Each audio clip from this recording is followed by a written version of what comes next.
என்னோட சின்ன வயசு ஆசையை தீர்த்துக்கலாம் அப்படின்னு சொல்லிட்டு காடுகள்கிட்ட இந்த கண்ட்ரோலர் வந்து வாங்கியிருந்தேன். அதாவது கேம் விளையாடக்கூடிய கண்ட்ரோலர். இது ஆஃபர் பிரைஸில் 800 ரூபாய்க்கு போட்டிருக்காங்க அப்படின்னு சொல்லி அவசரப்பட்டு ஆர்டர் போட்டேன். ஆர்டர் போட்டதுக்கப்புறம் ப்ராடக்ட்டும் வந்துச்சு.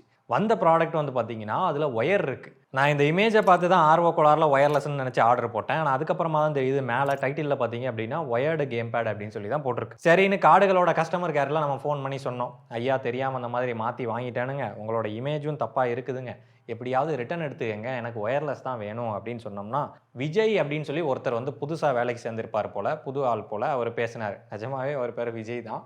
நான் எதுவும் கான்ட்ரவர்சிலாம் உருவாக்கலை. May I know your name? Vijay.